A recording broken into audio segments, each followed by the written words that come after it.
মোবাইলের পিসিবির মধ্যে সবচেয়ে বড় সেকশন কোনটি? Network section. আচ্ছা, ইতিপূর্বে আমরা নেটওয়ার্ক নিয়ে কয়েকটা ক্লাস করছি, তাই না? আচ্ছা, এই মুহূর্তে আমার হাতে যে মাদারবোর্ডটা আছে এটা হলো রেডমি 7। এই মডেলের এই যে 2G আইসিটা আছে, এই 2G আইসি নিয়ে কিন্তু তোমাদের একটা ক্লাস করানো হয়েছে, তাই না? আচ্ছা, এখন এই সেটের মধ্যে তো তোমার এটা তোমার 4G set, 3G 4G set, 5G সেটের সেকশন তো আলাদা, তাই না? তাহলে এই যে তোমার রেডমি 7 এটার মধ্যে তোমার আমরা 2Gর ক্লাস তোমাদেরকে করানো হয়েছে। আচ্ছা, আজকে আমরা এটার মধ্যে যে 4G আইসিটা আছে, 3G 4G যে আইসিটা আছে, এইটার ওয়ার্কিং প্রসেস সম্বন্ধে আলোচনা করবো। ওকে, এরপরে ধরো মনে করো এটার মধ্যে তোমার এপিটি আইসি আছে, RFIC আছে। আমরা নেক্সট ক্লাসে বাকিগুলো শেষ করব, তারপরে আমরা 5G নেটওয়ার্ক নিয়ে আলোচনা করবো। ওকে, তাহলে আজকে এইটার যে 4G আইসিটা আছে, 3G 4G যে আইসিটা আছে, এইটার ওয়ার্কিং প্রসেসটা আমরা ভালোভাবে বুঝবো। এই যে দেখো, এটা হলো রেডমি 7 এর বোর্ড ভিউ, তাই না?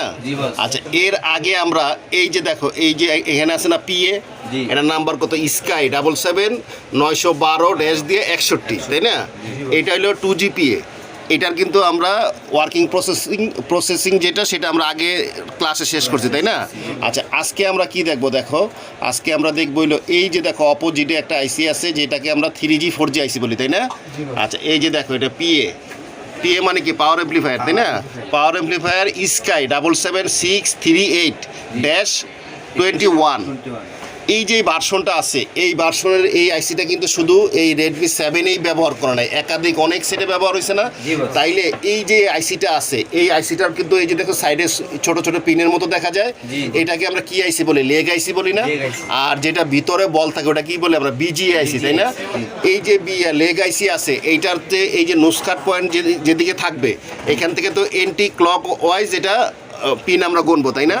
তাইলে BGA আইসির বল কাউন্টিংয়ের সিস্টেম একটা, আর লেগ আইসির কাউন্টিং সিস্টেম হলো আরেকটা, তাই না? যেহেতু এটা লেগ আইসি, তাইলে এইটা হলো তোমার এই যে নোসকাট পয়েন্টে যেদিকে থাকবে, এদিকে এন্টি ক্লক ওয়াইজ আমরা পিন কাউন্ট করবো, তাই না? তার মানে এটা যদি নোসকাট পয়েন্ট, তাহলে 1 2 3 4 এইভাবে তো আমাদের ঘুরে আসবে, তাই না?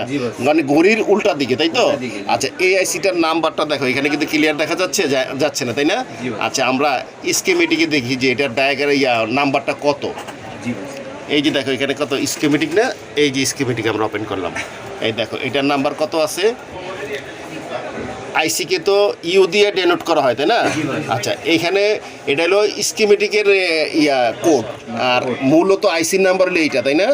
স্কাই 77638-21। এই যে এই আইসিটা আছে, আমরা এই আইসিটার মধ্যে দেখো কতগুলো পিন আছে না এখানে? এই যে পিনগুলো আছে, সবগুলো পিনের একটা করে কাজ আছে না? আমরা আজকে এই আইসিটার ওয়ার্কিং প্রসেসটা এমনভাবে দেখব, ধরো এই যে পিন নাম্বার 1-এ কি আছে? GND আছে না? 2-এও GND আছে, তাই না? আচ্ছা, 1-এ 2-এ যদি GND থাকে, তাহলে এই আইসিটা এনি মডেল, যে কোনো মডেলে যখন ব্যবহার করবে, সব জায়গায় কিন্তু এটার ওয়ার্কিং প্রসেস একই থাকবে। যদি অ্যাজ ইট ইজ এই আইসিটাই হয়, তাহলে একটা আইসির ওয়ার্কিং প্রসেস যদি আমরা ভালোভাবে বুঝতে পারি, তাহলে কিন্তু আমরা যে কোনো সেটের ডায়াগ্রাম ছাড়াও সেটার ওয়ার্কিংটা আমরা বুঝতে পারবো, তাই না? আমাদের জন্য প্রবলেমটা সলভ করা সহজ হয়ে যাবে। আচ্ছা, তাহলে আমরা এখন দেখব যে এই যে আইসিগুলোর এতগুলো লেগ আছে, তাই তো? এখানে ধরো এই যে 1 নাম্বার থেকে যদি আমরা ধরি, তাহলে এই আইসিগুলোর যে পিনগুলো আছে, পিনগুলোর ওয়ার্কিং কিভাবে করতেছে, এটার ওয়ার্কিং প্রসেসটা কি, সেটা যদি আমাদের বুঝতে হয়, তাহলে আমাদের প্রথমে ধরো আমরা 1 নাম্বার 2 নাম্বার, এটা কি? GND মানে কি? Common ground. তাহলে এটা তো আর আমাদের মাপার দরকার নাই, তাই না? আচ্ছা, এরপরে দেখো 3 নাম্বার পিন। এই 3 নাম্বার পিনে কি লেখছে? RF মানে কি? Radio frequency. IN মানে ইন হয়েছে, রেডিও ফ্রিকোয়েন্সি এখানে ইন হয়েছে। আর S তো হলো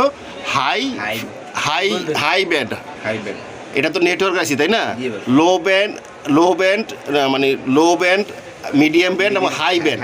আর এটা হলো তোমার হাই ব্যান্ড, তাহলে এটা দিয়ে হাই ব্যান্ড ইন হয়েছে। আচ্ছা, এই পিনটা দেখো কত, এই যে দেখো WTR TX মানে কি? ট্রান্সমিট।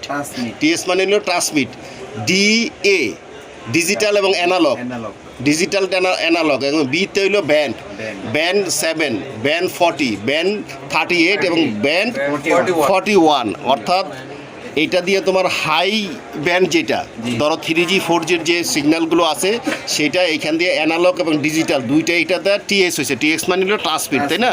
আচ্ছা, তাইলে এই পিনটা ধরো এখানে পিন নাম্বার কত? 3।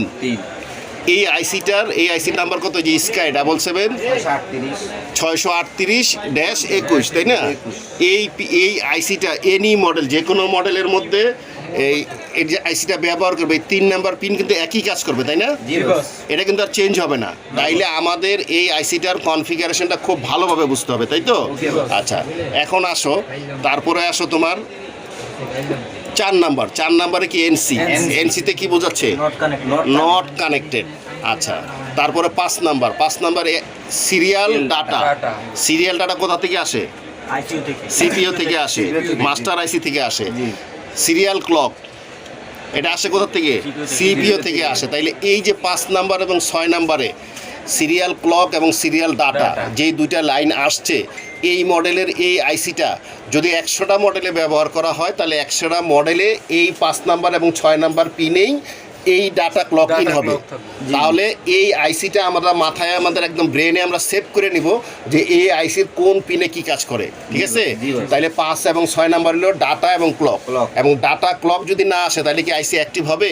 হবে না, কারণ ডাটা ক্লক দিয়ে মাস্টার আইসি বা সিপিইউ আইসি এই আইসিটারে অবজারভেশন করে এবং কমান্ড দেয়, তাই না? তাইলে এটা কিন্তু খুব ইম্পর্টেন্ট। ডাটা ক্লক যদি কোনো আইসিতে না থাকে, তাহলে সেই আইসি কখনো অ্যাক্টিভ হবে না। আচ্ছা, এখন এই ডাটা ক্লকটা, এই যে ধরো ডাটা ক্লক, একটা সেটের মধ্যে যতগুলো পিন আছে সবগুলোই পিন কিন্তু তোমার ডিস্টার্ব দেয় না, তাই না? মেন কিছু পিন আছে যে পিনের মধ্যে আমাদের সচরাচর আমরা সমস্যা পাই। যেমন এই যে ডাটা ক্লক যদি কোনো সেটে যদি তোমার এই না আসে, তাহলে প্রবলেম কি হইতে পারে? ডাইরেক্ট তোমার নেটওয়ার্ক একদম হাইড হয়ে যাবে, তাই না? ব্যান্ড চেঞ্জ হবে না, নেটওয়ার্ক তোমার সার্চিং করলে কোনো লিস্ট পাবা না। আচ্ছা, তারপরে দেখো এই ডাটা ক্লক যদি এই সেটের মধ্যে যদি সমস্যা হয়, তাহলে তোমরা বুঝবা কীভাবে? আমাদের ইউটিউবের দ্বারা মনে করো আমরা যখন ভিডিও আপলোড করি, অনেক টেকনিশিয়ান বন্ধুরা আছে যারা মনে করো, সবাই মনে করে অ্যাডভান্স লেভেলে কাজ করে না, তারা মনে করো নর্মাল কাজ করে, কিন্তু তারা অ্যাডভান্স লেভেলে কাজ করতে চায়, অল্প করতেছে, তারা কিন্তু আমাদের ভিডিওগুলো ফলো করে। অনেকে আমাদের কমেন্ট করে যে বস, এই যে এই পিনগুলো আপনি যখন নাকি এইটা যখন আপনি করেন, কি বলে, এই ক্লাস যখন আপনি করান, তখন একটু ডিটেলস দিবেন, যাতে এই পিনের সমস্যা হইলে আমরা কিভাবে বুঝবো, তাই না? আচ্ছা, এই পিনে যদি সমস্যা তোমার বুঝতে হয়, দেখো ডাটা এবং ক্লক যদি কোনো সেটে না আসে, তাহলে কিন্তু তোমার ডাইরেক্ট নেটওয়ার্ক একদম টোটালি ডিসকানেক্ট হয়ে যাবে, তাই না? কোনো নেটওয়ার্ক থাকবে না, নো নেটওয়ার্ক হয়ে যাবে, নো সার্ভিস হয়ে যাবে। আচ্ছা, এই ডাটা ক্লক যদি তোমার সিপিইউর সাথে এই আইসির যদি ডিসকানেক্ট হয়ে যায়, সেটা বোঝার উপায় কি? এই আইসিটা যদি এখানে মাদারবোর্ডে লাগানো থাকে, তাহলে কিন্তু তুমি মাইপা কখনো বুঝতে পারবে না যে এটা সিপিইউর সাথে ডিসকানেক্ট হয়েছে কিনা। তাইলে কি করতে হবে আমাদের? যদি আমরা মনে করি যে আমাদের ডাটা এবং ক্লকের মধ্যে সমস্যা থাকতে পারে, তাহলে আমাদের কি করতে হবে? তাহলে এই যে পিএফটা আছে, এই 4G পিএফটাকে আমাদের বোর্ড থেকে রিমুভ করতে হবে, তাই না? আচ্ছা, রিমুভ করার পরে এই যে 5 নাম্বার এবং 6 নাম্বার লেখ, তখন আমরা এখানে জিআর ভ্যালু নিব। জিআর ভ্যালু নিলে কি থাকবে না? জিআর ভ্যালু থাকবে না? জিআর ভ্যালু তখন এখানে 250 থেকে 400-500-র মতো জিআর ভ্যালু থাকতে হবে। যদি আমরা আইসি খোলার পরে দেখি যে এখানে জিআর ভ্যালু নাই, তাহলে আমরা বুঝবো সিপিইউর থেকে এটা ডিসকানেক্ট হয়ে গেছে, লাইন এখানে আসছে না। তাহলে আমাদের কি করতে হবে? তাহলে আমাদের এটা মাইপে দেখতে হবে কোনখান থেকে ডিসকানেক্ট হচ্ছে। যদি সিপিইউর থেকে যদি সরাসরি আসে, তাহলে কিন্তু সিপিইউ খুলেও আমাদের জাম্পার করা লাগতে পারে। আর যদি বাইরে কোনো রেজিস্টার সিরিজ লাইনে কোনো পার্টস থাকে, সেখান থেকে যদি লাইন আসে, তাহলে আমরা সেখান থেকে লাইন দিতে পারবো। আচ্ছা, তাহলে ডাটা এবং ক্লক এটার মধ্যে একরকমের একটা প্রবলেম হইতে পারে, তোমার লাইন ওপেন হয়ে যেতে পারে, সিপিইউর সাথে ডিসকানেক্ট হয়ে যেতে পারে। আরেকটা হইতে পারে ডাটা এবং ক্লকের মধ্যে তো তোমার ভোল্টেজ থাকে না, ডাটা ক্লকের মধ্যে 1.8 ভোল্টেজ থাকে অনেক সময়। যেই লাইনে ভোল্টেজ থাকে ওই লাইনে কিন্তু শর্ট হইতে পারে, তাইলে শর্ট সার্কিট আমাদের মাইপা দেখতে হবে। তাহলে ডাটা ক্লকের প্রবলেম কি হবে? দুই রকমের হবে। একটা হইলো তোমার লাইন ডিসকানেক্ট হয়ে যাওয়া বা ওপেন হয়ে যাওয়া, দ্বিতীয়ত হলো লাইন শর্ট হয়ে যাওয়া। এই দুইটা প্রবলেম ডাটা ক্লক থেকে আসতে পারে। আর ডাটা ক্লকে যদি প্রবলেম হয়, তাহলে তোমার ডাইরেক্ট তোমার ব্যান্ড হাইড হয়ে যাবে, কোনো ব্যান্ড চেঞ্জ হবে না, নেটওয়ার্ক সার্চিং হবে না, এবং একদম total disconnect, network no service হয়ে যাবে, তাই তো? আচ্ছা, আর এখন আসো, এটা কত নাম্বার আমরা দেখলাম? 6 নাম্বার পিন, তাই না? এই যে দেখো 7 নাম্বারে বলছে কি? 7 নাম্বার বলছে বিআইও, অর্থাৎ ভোল্টেজ ইনপুট আউটপুট, তাই না? ভোল্টেজ ইনপুট আউটপুট, এটার ভোল্টেজ বিআইও ভোল্টেজ কোথা থেকে আসে? পাওয়ার আইসি থেকে আসে। এই যে দেখো, এই দেখ কতগুলো পিনে, এই যে যতগুলো নাম্বার দেখতেছো, এতগুলো জায়গায় এই লাইনটা গেছে। তাইলে এটা কিন্তু 1.8। আর বিআইও ভোল্টেজ সবসময় তোমার এইটা অলওয়েজ ভোল্টেজ থাকে। বিআইও ভোল্টেজ তোমার এটা তুমি যখন সেটটা ওপেন করবা, ওপেন করার সাথে সাথে এই 1.8 ভোল্টেজ এখানে তুমি পাবা। এখন যদি তোমার সেটে নেটওয়ার্কের সমস্যা দেখা দেয় তাহলে তোমার বিআইও ভোল্টেজ তোমার সেটটা ওপেন করে মাইপা দেখবা যে এখানে 1.8 ভোল্টেজ আছে কি না। এখন যদি 1.8 ভোল্টেজ না থাকে তাহলে কেন কি সমস্যা হইতে পারে? একটা হইলো এই বিআইও লাইনের সাথে ডিসকানেক্ট হয়ে যেতে পারে, দ্বিতীয়ত হলো এই লাইনে শর্ট সার্কিট হইতে পারে। তাহলে আমাদের কি করতে হবে? পিএফ খোলার আগে সর্বপ্রথম আমাদের জিআর ভ্যালু দেখতে হবে 250 থেকে 500-600 পর্যন্ত জিআর ভ্যালু আছে কিনা। যদি আমরা শর্ট সার্কিট পাই তাহলে আমাদের দেখতে হবে যে শর্ট কোন কম্পোনেন্ট থেকে হয়েছে, কারণ এটা তো অনেক জায়গায় লাইন গেছে না, যে কোনো এক জায়গায় শর্ট হলে কিন্তু এখানে শর্ট চলে আসবে, তাই না? তাইলে আমাদের এই লাইনে প্রবলেম হলে দুইটা হবে, হ্যাঁ, হয় শর্ট সার্কিট হবে অথবা ডিসকানেক্ট হবে, তাই না? তাইলে আমরা প্রথমে এটা কি মাপবো? আমরা জিআর ভ্যালু দেখবো। জিআর ভ্যালু যদি ওকে থাকে তাহলে আমরা যদি ভোল্টেজ না পাই তাহলে আমরা পিএফ ডিসকানেক্ট করে এখানে জিআর ভ্যালু দেখবো। যদি জিআর ভ্যালু ওকে থাকে তাহলে আমাদের বুঝতে হবে যে এটা লাইন ঠিক আছে। সেই ক্ষেত্রে যেখান থেকে ভোল্টেজ আসছে সেটা আমরা চেক করব। তাইলে এই 7 নাম্বার লাইনে বিআইও, এখন এটা এই আইসিটা যে কোনো বোর্ডে থাক সেই 7 নাম্বার মধ্যে বিআইওই থাকবে। ওকে, আচ্ছা, এইবার আসো 8 নাম্বার। আমরা কিন্তু প্রতিটা পিন অনুযায়ী বোঝার চেষ্টা করতেছি। তার মানে হলো তোমার এই পিনগুলো তুমি যখন বুঝবা তখন এই আইসিটা যে কোনো মডেলে ব্যবহার করলে তোমার আর কোনো ডায়াগ্রাম লাগবে না। ওকে, আচ্ছা, তারপরে তোমার এখানে আছে 8 নাম্বার। 8 নাম্বার পিনে কি আছে? বি ব্যাট মানে হলো তোমার ব্যাটারির ভোল্টেজ, যেটাকে আমরা বিপিএস বলি, তাই না? বিপিএস ভোল্টেজ আসে কোথা থেকে? সেটা হলো ডিসি টু ডিসি আইসি থেকে। বি ব্যাট থেকে ব্যাটারি থেকে ভোল্টেজ ডিসি টু ডিসি বা চার্জিং আইসিতে যায়, সেখান থেকে বিপিএস কয়েলের মাধ্যমে যেটাকে আউট হয় সেটাকে বলে আমরা বিপিএস ভোল্টেজ। আর বিপিএস ভোল্টেজ কত থাকে? 3.7 থেকে 4.2। তাহলে আমাদের এই যে 4G আইসিটা আছে আমাদের 8 নাম্বার পিনের মধ্যে অলওয়েজ এই ভোল্টেজটা থাকবে। ব্যাটারি কানেক্ট করার সাথে সাথে এই ভোল্টেজটা আমরা এখানে পাবো। যদি এই ভোল্টেজটা আমাদের না পাই তাহলে কিন্তু আমাদের এই সেটের এই আইসিটা কিন্তু রান করবে না। কারণ এই সেটটা যদি তোমার এই আইসিটা যদি অ্যাক্টিভ হইতে হয় তাহলে তার দুইটা রিকোয়ারমেন্ট থাকবে। একটা হলো তোমার এনেবল সিগন্যাল, আর একটা হলো তোমার ভোল্টেজ মানে মেন সাপ্লাই ভোল্টেজ। বিবেট হলো এটার মেন সাপ্লাই ভোল্টেজ, আর এই বিআই হলো এটার এনেবল সিগন্যাল। ওকে, তাইলে এই দুইটা না আসলে কিন্তু আমাদের এই সেটে কোনো রকমই অ্যাক্টিভ হবে না, তাহলে আমাদের নেটওয়ার্ক কাজ করবে না। আচ্ছা, তাহলে বিবেটে যদি প্রবলেম হয়, বিবেট যদি তুমি মাইপা দেখো এখানে ভোল্টেজ নাই, তাহলে তুমি কি বুঝবা? তাহলে তোমাকে দেখতে হবে যে এই লাইনে কোনো শর্ট সার্কিট আছে কিনা। সর্বপ্রথম তুমি এখানে শর্ট সার্কিট মারবা, জিআর ভ্যালু মাপবা। জিআর ভ্যালু কত থাকবে? 250 থেকে 500-600 থাকবে। আর হইলো তোমার যদি তুমি ফরওয়ার্ড মাপো, ফরওয়ার্ড তুমি পাবা 900 থেকে 1200, 1500, 1600 আসতে পারে। ঠিক আছে, এই জিআর ভ্যালু যদি থাকে তাহলে তুমি বুঝবা যে এখানে কোনো প্রবলেম নাই। আচ্ছা, এরপরে তারপরও যদি তুমি ভোল্টেজ না পাও তাহলে তুমি যদি দেখো জিআর ভ্যালু আছে ভোল্টেজ নাই, তাহলে তোমার এই আইসি বসানো অবস্থায় যদি এই লাইনটা ডিসকানেক্ট থাকে তাও কিন্তু ভ্যালু শো করবে, তাই না? কারণ পিএফ এর নিজস্ব তো জিআর ভ্যালু আছে। সেই ক্ষেত্রে তাইলে তোমার আমাদের কি করতে হবে? আইসি খুলে দেখতে হবে, তাই না? যদি খুলে আমরা দেখি যে হ্যাঁ তারপরেও জিআর ভ্যালু আছে ভোল্টেজ নাই, সেই ক্ষেত্রে আমাদের এই ভোল্টেজটা আমরা বিট ম্যাপে টিক দিয়ে দেখবো যে কোথায় গেছে। যেখানে ভোল্টেজ পাবো সেখান থেকে জাম্পার করতে হবে। আচ্ছা, তাহলে আমাদের 8 নাম্বার ভোল্টেজ আমরা 8 নাম্বার পর্যন্ত আমরা ক্লিয়ার। এই 8 নাম্বারের মধ্যে এই পিনের মধ্যে কোথাও যদি কোনো সমস্যা হয় সেটা বুঝতে পারবা তো? মানে আমরা এই সেটের ওয়ার্কিং প্রসেস জানার চেষ্টা করতেছি বা বোঝার চেষ্টা করতেছি এবং ভালোভাবে বুঝতে হবে, তাই না? একদম পিন 1 নাম্বার পিন থেকে 8 নাম্বার পর্যন্ত যেই পিনগুলো আছে সবগুলো পিনের তোমার কাজ সম্বন্ধে তোমাদের ধারণা হয়েছে? এগুলো সমস্যা হলে মাইপা বুঝতে পারবা? আচ্ছা, ঠিক আছে। তারপরে দেখো 9 নাম্বারে কি বলছে? এনসি মানে কি? 10 নাম্বার নট কানেক্টেড, 11 নাম্বার। আচ্ছা, তারপরে দেখো এই যে 12 নাম্বার পিন বলছে কি? আরএফ মানে কি? Radio frequency in. এম মানে কি? Minus line. আচ্ছা, মাইনাস লাইন তোমার কোথা থেকে আসছে দেখো। আচ্ছা, এটা কিন্তু মাইনাস লাইন বলে নাই, এটা হলো তোমার মিডিয়াম ব্যান্ড।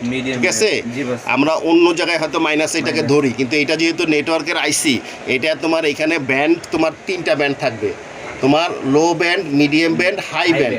এবং যেখানে এইচ থাকবে সেটা হবে হাই ব্যান্ডের মধ্যে পড়বে, যেটা মিডিয়াম এম থাকবে সেখানে মিডিয়াম ব্যান্ডে থাকবে, আর যেটা এল থাকবে সেটা লো ব্যান্ড। তাহলে আমাদের এখানে দেখো এটা আরএফ মানে ইন হয়েছে, তাই না? আরএফ মানে রেডিও ইন, এমতে মিডিয়াম ব্যান্ড। তাহলে এই দেখো এই ব্যান্ডটা কোথা থেকে আসছে? এই যে দেখো WTR TX এখান থেকে এই ট্রান্সমিট হয়েছে, ট্রান্সমিটে এই যে দেখো DA ডিজিটাল অ্যানালগ। আচ্ছা ডিজিটাল অ্যানালগ এই যে দেখছো এই যে ভিতরে এটা এই যে এটা ভিতর দিকে আসছে না, ওইখান থেকে ট্রান্সমিট করে এখানে এটা ইন হয়েছে তাই না? আচ্ছা এখানে ইন হইলে তাইলে তোমার এটার পিন নাম্বার কত?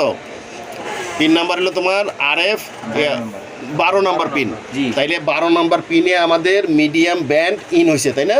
আচ্ছা এইবার আসো তোমার 13 নম্বর পিনে কি আর রেডিও ফ্রিকোয়েন্সি ইন এল তে কি লো ব্যান্ড। আচ্ছা তারপরে তোমার তাহলে আমরা পিন তো বুঝতে পারছি 12 এবং 13।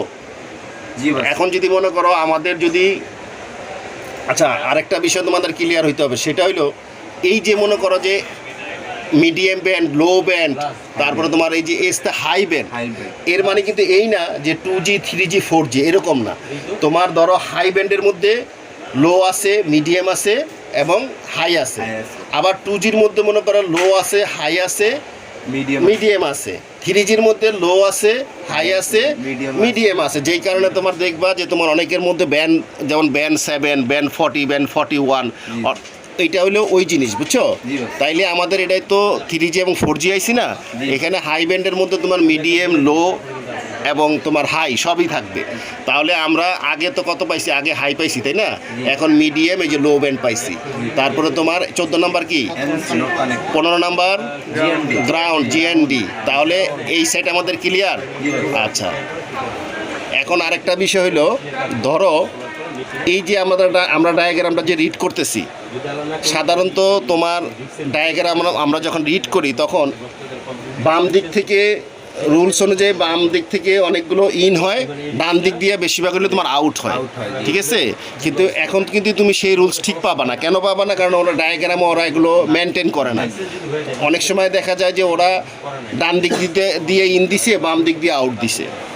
আর আগে যখন আমরা একসময় ডায়াগ্রাম ইউজ করতাম তখন আমরা পাইতাম যে বাম দিক থেকে ইন হইতো, ডান দিক থেকে আউট দেখাইতো। এবং ইন আউটের চিহ্ন তোমার আরেকটা জিনিস এদিকে দেখো, এই যে দেখো এই চিহ্নগুলো কি বোঝাইতেছে? ইন হয়েছে তাই না, এই যে ইন হয়েছে তাই না, এই যে ইন হয়েছে। আচ্ছা তাহলে এই সাইড আমরা ক্লিয়ার বুঝছি, এগুলি দেখছো সবগুলো এখানে ইন হয়েছে না, বাম দিক দিয়ে কিন্তু সব কিছু ইন দেখাইছে। তাহলে আমরা জানলাম যে বাম দিক থেকে ম্যাক্সিমামগুলো ইন হয়, ডান দিক থেকে আউটটা বেশি হয়। আচ্ছা আর তোমার তাহলে এইটা গেল একটা। দ্বিতীয়ত হইলো তোমার এই যে দেখো এই চিহ্নটা দেখলে বোঝা যাবে যে এটা ভিতরে ঢুকছে তাই না? আচ্ছা এই যে দেখো RFFE 1 ডাটা, RFFE 1 ক্লক। তাহলে RFFE মানে তো আমরা আগেই দেখছি ডাটা ক্লক তাই না? আর RFFE ডাটা এবং RFFE ক্লক যে এটা কিন্তু শুধু নেটওয়ার্কের সেকশনের জন্য। এই RFFE এটা কি প্রোটোকল না? এই প্রোটোকলটা শুধুমাত্র নেটওয়ার্ক সেটে ব্যবহার করা, এটা তো তোমরা জানো তাই না? তাহলে এটা নিয়ে আর ডিসকাস করার কিছু নাই। RFFE এর মিনিং ছিল তোমার রেডিও ফ্রিকোয়েন্সি ফ্রন্ট এন্ড, ঠিক আছে? এটার সম্বন্ধে তো আমরা বহুতবার আলোচনা করছি। তাহলে এইটা এখন আমরা এই পর্যন্ত পাইলাম, তাহলে কত 15 নাম্বার পিন পর্যন্ত আমরা ক্লিয়ার। তাহলে এই সেটের মনে করে এই যে আইসিটা আছে স্কাই 777-638-21, এই আইসিটা অন্য কোনো মডেলে যদি আমরা পাই তাহলে আমরা আইসির এই পিন দেখে বুঝতে পারবো না কোন পিনটা কিসের। তাহলে আমাদের আর ডায়াগ্রামের দরকার হবে। এই আইসিটা যদি একবার আমরা মুখস্থ করে ফেলতে পারি তাহলে এই আইসিটা যে কোনো মডেলে এনি মডেলে ব্যবহার করুক, সেখানে আমরা ডায়াগ্রাম ছাড়াও পিন দেখে আমরা বলতে পারবো যে কোন পিনের কি কাজ, ঠিক আছে? আচ্ছা তারপরে দেখো এখানে আমরা আরো কিছু জিনিস দেখবো। এটা কত 16 নাম্বার পিন না? দেখো 16 নাম্বার পিনে কি বলছে তোমার, এলতে কি লো ব্যান্ড, বিতে লো ব্যান্ড মানে এলতে লো ব্যান্ড ব্যান্ড 4। আচ্ছা লো ব্যান্ড ব্যান্ড 4, এই যে লো ব্যান্ড 3, লো ব্যান্ড 2, লো ব্যান্ড 1 এবং লো ব্যান্ড 5, মিডিয়াম ব্যান্ড 1। এইখানে সবগুলি দিয়ে লো ব্যান্ড আসছে। তাহলে একটু আগে আমরা বলছি না যে লো ব্যান্ডের মধ্যে তোমার মিডিয়াম ব্যান্ড থাকবে, তারপরে তোমার হাই ব্যান্ড থাকবে, লো ব্যান্ড থাকবে। তাহলে এখানে দেখছো কয়টা, 1টা 2টা 3টা 4টা 5টা। তার মানে এই যে লো ব্যান্ডগুলি তোমার এখানে 4টা ভাগে আসছে। তাইলে এই যে দেখো এগুলো কি হয়েছে, সব ট্রান্সমিট হয়েছে না?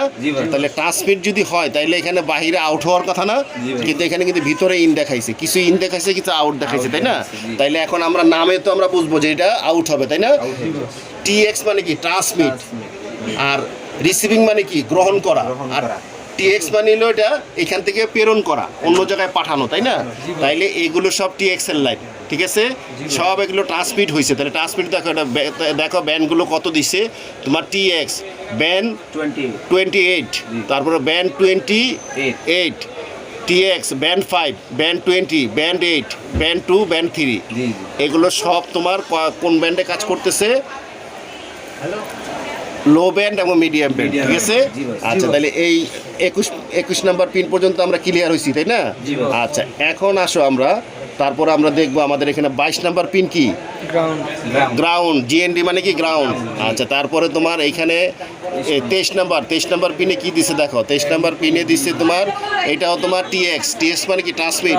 ব্যান্ড 3-তে ট্রান্সমিট করছে এটা, তাই না? আচ্ছা, তারপরে তোমার 24 নাম্বার গ্রাউন্ড। তারপরে তোমার 25 নাম্বারও তোমার মিডিয়াম ব্যান্ড 3তে তোমার কোথায় গেছে? এটাও ট্রান্সমিট হয়েছে, তাই না? এই যে ব্যান্ড 1 দিয়ে এটা ট্রান্সমিট হয়েছে। আচ্ছা, তারপরে আসো তোমার আমরা দেখবো হলো 26 নাম্বার। এই যে এমতে কি? ব্যান্ড 4 এটা কি হয়েছে দেখো তো, ইন হয়েছে না আউট হয়েছে?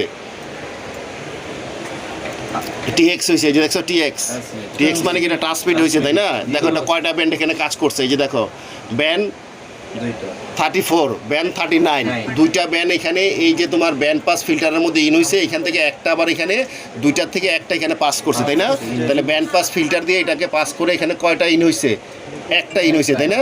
দুইটা ওইখান থেকে একটা ব্লক হয়ে গেছে, আরেকটা এখানে ইন হয়ে গেছে, তাই তো? আচ্ছা, দেখো 27 নাম্বার পিন কি? GND না? আচ্ছা, তারপরে এই যে দেখো BCC 2 এবং BCC 1।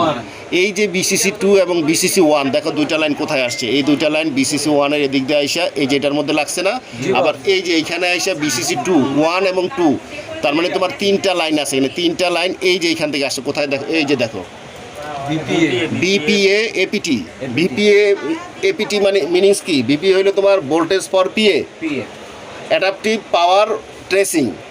এইটাকে আমরা যে ইয়েটা আইসিটা বলি না, APT আইসি বলি না? APT আইসির কাজ কি? 4G 3G যে আইসিটা থাকে সেটাকে ভোল্টেজ সাপ্লাই দেওয়া এবং সাপোর্টিং করা।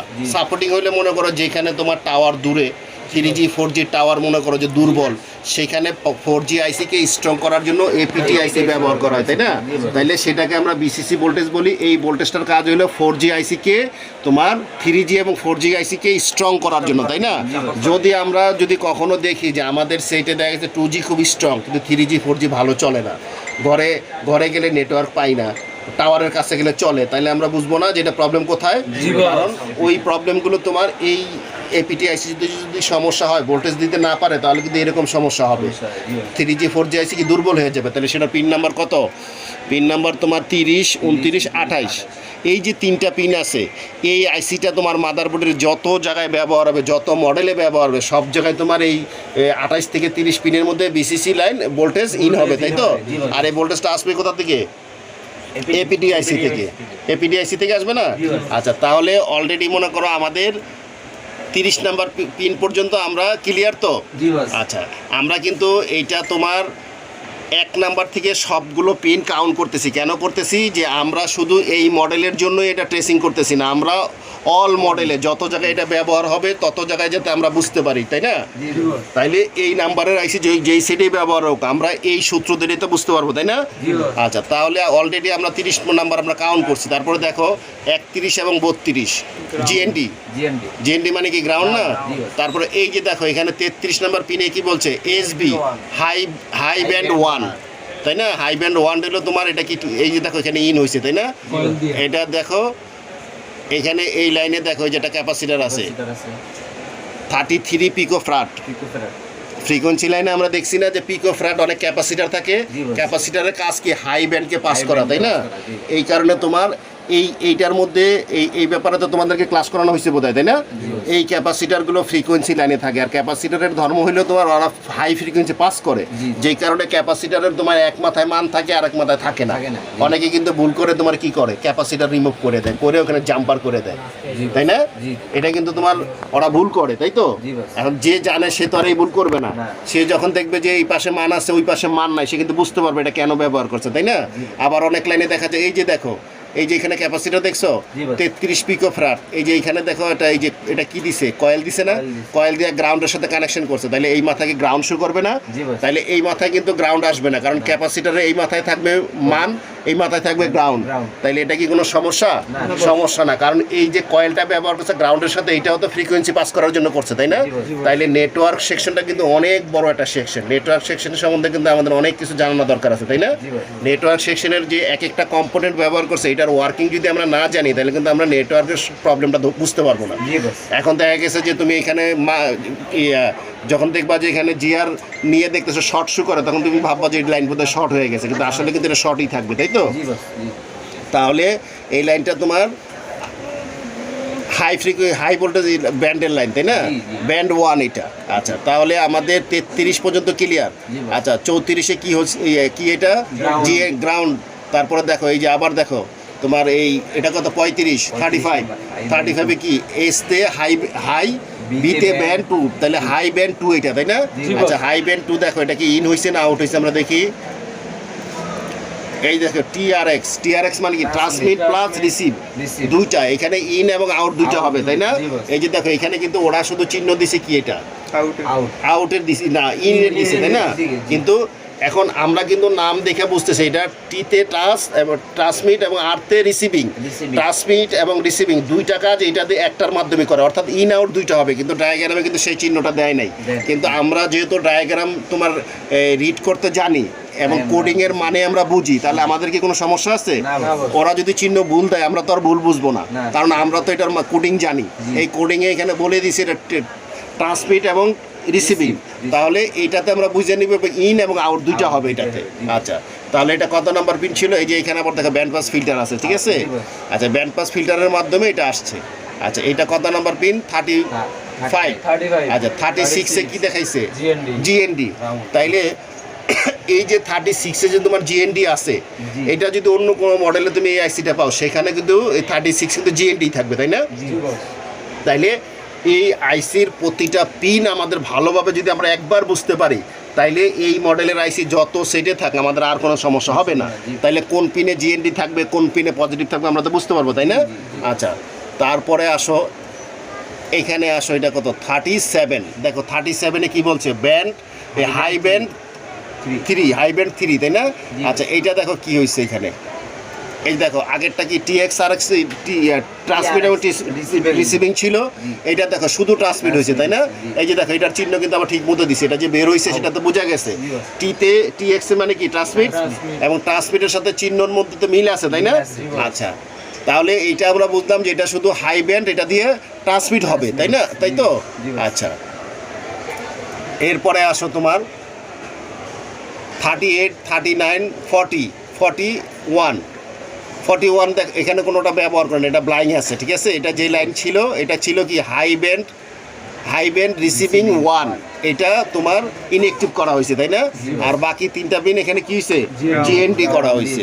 তাইলে এই যে এই আইসিটা আছে, এই আইসিটার মোটামুটি যতগুলো পিন আছে, ওয়ার্কিং যে পিনগুলো আছে, সেগুলি সম্বন্ধে যদি আমাদের পরিপূর্ণ নলেজ থাকে, তাইলে আমাদের কিন্তু আর কোনো প্রবলেম হবে না, তাই না? তাইলে আমরা একের থেকে দেখো কত 50টা পিন, এটা এই আইসিটাকে আমরা কি বলি? লেগ আইসি বলি না? একের থেকে 50টা পিন আছে, তার মধ্যে ওয়ার্কিং করে কিন্তু মাত্র কি অল্প কয়টা পিন, তাই না?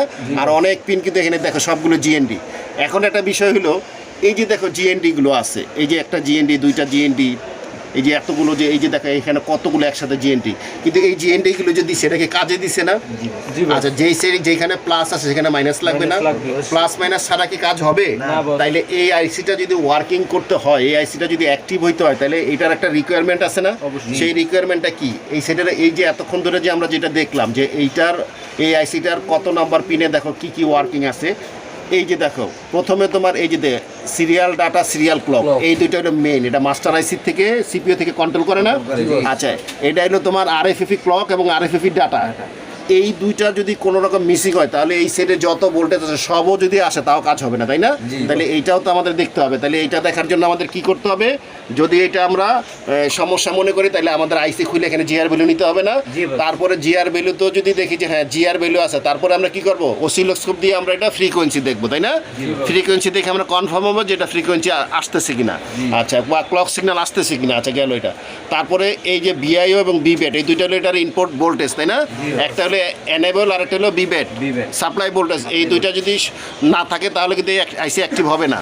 আচ্ছা, এই তাহলে একটা দুইটা তিনটা চারটা, আর এইখানে আছে যে দেখো বিসিসি, এই যে তিনটা পিন। তাইলে এই যে এই 4-5টা পিন আছে এগুলি কিন্তু একদম মেন ইম্পর্টেন্ট পিন। এই পিনগুলো যদি কোনোটা মিসিং হয় তাহলে কিন্তু আমাদের এই সেটের এই আইসিটা ইনঅ্যাক্টিভ হয়ে যাবে। আর বাকি যে পিনগুলো আছে, বাকি যে মনে করো ফ্রিকোয়েন্সির যে পিনগুলো আছে, এই যে ব্যান্ড পাস, টিএক্স, আরএক্স, এগুলো যদি মিসিং থাকে এগুলির জন্য কী হবে, দেখা গেছে কোনো সেটে তোমার কল আসতেছে, কল যাচ্ছে না, ঠিক আছে, ট্রান্সমিট হতেছে অথবা রিসিভ হচ্ছে না, রিসিভ হচ্ছে ট্রান্সমিট হচ্ছে না, এই জাতীয় ছোটোখাটো প্রবলেমগুলো দেখা দিবে। আর যদি আমাদের মেন যে ওয়ার্কিং যে পিনগুলো আছে সেই পিনগুলোতে যদি কোনো সমস্যা দেখা দেয় তাহলে আমাদের নেটওয়ার্ক কাজ করা টোটালি ইনঅ্যাক্টিভ হয়ে যাবে, তাই তো?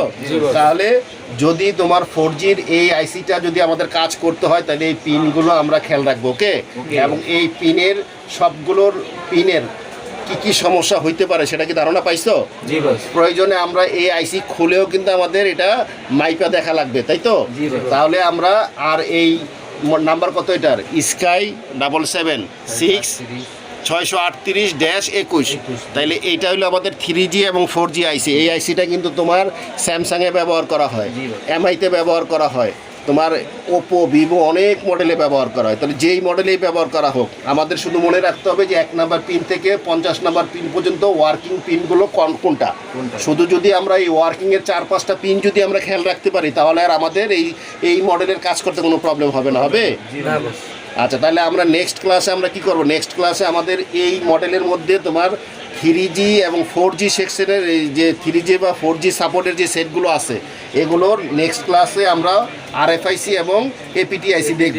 দেখার পরে তারপরে আমরা 5G যে নেটওয়ার্ক আছে, 5G নেটওয়ার্কটা কিন্তু আরেকটু জটিল, ওটা নেটওয়ার্ক সেকশন কিন্তু আরও বড়, তাইলে ওইটার সম্বন্ধে আমাদের জানতে হবে না?